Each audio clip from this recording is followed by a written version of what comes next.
Morning Sri Lanka. You're here with me, Amaya, and of course I have Mr. Murray Brown. Now he is the coordinator for the FIA Asia Pacific Rally Championship, and he is here in Sri Lanka for a very special reason, which we discussed in the first segment, and that is to launch the first ever Sri Lankan team, the first ever team to represent Sri Lanka at the APRC, the Rally Championships. And of course that's very exciting news, and we've discussed about the things that this can mean for Sri Lanka in the future as well. But now you've seen the team, I'm sure, Murray, and you've seen the the vehicle, the car, as well as the drivers. So what do you think about the chances that Sri Lanka has once they enter the competition? Well, any team has an equal opportunity. And there's a golden rule in motorsport that to finish first you must finish. So I have spoken to the drivers concerned, and I've said, just take it steady. But in terms of the team, they have a very professional presentation. They come across as a professionally managed and organised team. I think they should do very well in the championship. But motorsport is a fickle business. Is it? You can learn the hard way very, very fast, where in the first event the car could be totally destroyed. So that is a risk. Okay, so we start from so we have the worst case scenario, and then it's only up from there, right? No, the best case scenario is for the team, as a team, with the driver and the car, to finish each event and just gather points along the way. Because you cannot win the championship from the first event.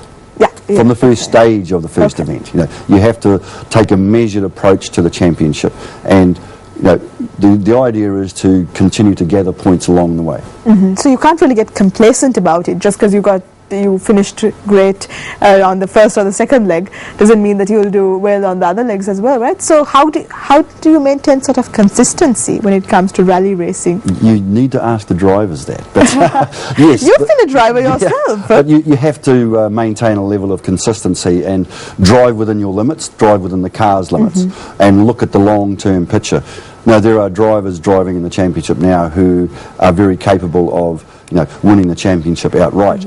But they have to take a measured approach to it, because they need to finish each stage, they need to finish each rally to gather points. Okay, but now Sri Lanka will be competing against sort of giants like China and New Zealand. I mean, the infrastructure arguably you would say is better compared to what we have here in Sri Lanka. But what do you think the challenges are that a team from here would face as first-timers at the Rally Championships?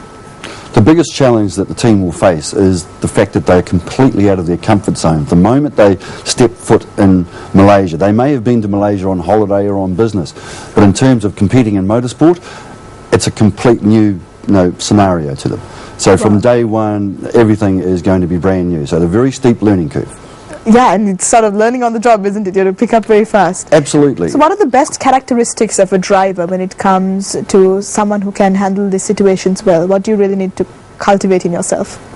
To cultivate in the driver, or to get the best out of a driver, he has to have commitment and trust and faith in the people that are supporting him, i.e. the car and the mechanical reliability of the car, the safety features in the car.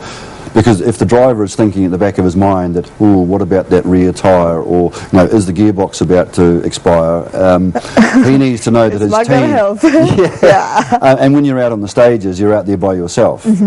So the driver needs to have complete faith in his team, and of course his co-driver, who is also a very, very important person inside the car. Yes, it's not just one person, is it? There's also someone called the navigator. Yes. So what's the navigator's role in this? Well, navigator is an old term. They're called co-drivers these days. Okay. Because the co-driver is calling out the pace notes to the driver. So the pace notes are? Pace notes are a numerical description of the road in front of you. Oh, wow, okay. So something that the driver would be able to understand. Yes. So they do reconnaissance of the stages before the racing actually starts, and they get 2 passes over the stages doing their pace notes. Okay. So very simply, if you imagine a circle and like a clock face. So if a corner is a 1, it means it's a very acute, it's a hairpin turn. Whereas if it's a 6, it's almost straight line. Okay. So, and the driver will be getting instructions from his co-driver saying left 5 over crest. Okay. So it means he's going over a crest at speed, blind, into a left 5. So the navigator, I mean the co-driver is pretty important, isn't he? Oh, absolutely. And he is calling instructions normally up to 2 corners before they actually get to them. So the driver has to remember this information and set the car up at the previous instruction. Okay, so this is, I think, something that you have to experience to really understand the intricacies of everything that goes on in that car. But it's pretty intense, isn't it? So do you have, sort of mechanisms to, keep everyone calm at the same time as well? It's not possible. Okay, so it's just guts, isn't it? It is, yes. Yeah. And faith in each other in the car. The driver has to have complete faith in the co-driver, and the co-driver has to have complete faith in the driver. So I wish the Sri Lankan team all the best as well when it comes to what they're about to do. But now, I'm sure that you've had experience with other countries like Sri Lanka who have entered their teams, the first team maybe quite recently. So have you seen that has really helped them bring forward, the motorsports mandate in their country? Absolutely. We are always getting teams joining the championship, such as the Easy Racing team from Sri Lanka. We have teams that come into the championship, and it raises the profile of the sport in their country, because they are generating publicity, media publicity, through television, print media, and of course social media, which is very, very difficult to quantify or to qualify in terms of value. But it is huge. It's huge, it's massive. It of really course, is. Facebook and YouTube, I think everyone's on them right now, and it's just something that's taken over the world. So maybe rally racing will do the same in the future as well. But when it comes to the sort of, is it very important to have marketing for a team when it comes to getting the support that you need? Because I'm sure that it's not easy to finance this sort of project. The investment is big, is it? In motorsport, the budget can be as big as you want it to be. Okay. You can spend an awful lot of money, and you can always spend more than you've actually got.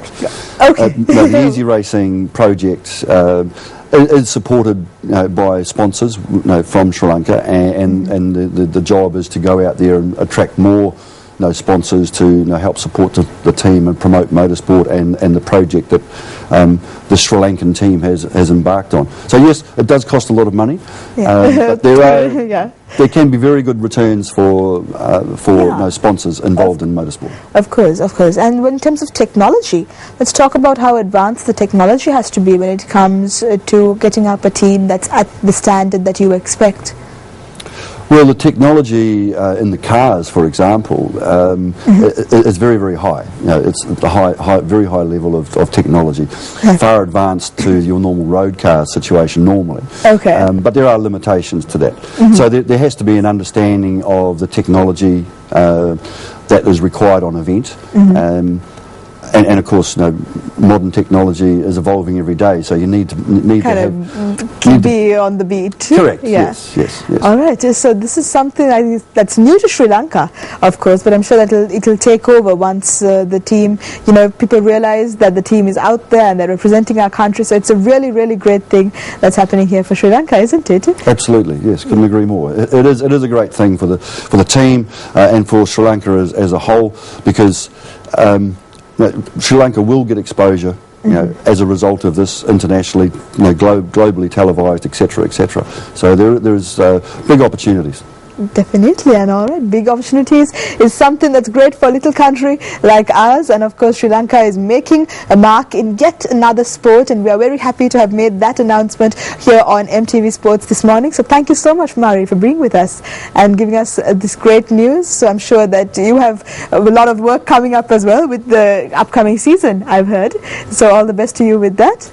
Thank you very much, Amaya. It's my pleasure to be here and to be here for the launch of the Easy Racing team. It's been fantastic. All right, then. So be sure that you support Sri Lanka, because they'll be representing us for the first time at the FIA APRC, and that's very exciting news that you heard for the first time here on Good Morning Sri Lanka. So it's great news for us in Sri Lanka, a proud Sri Lankan moment as well. So with that, we're going for a very, very short break, but we'll be right back on Good Morning Sri Lanka.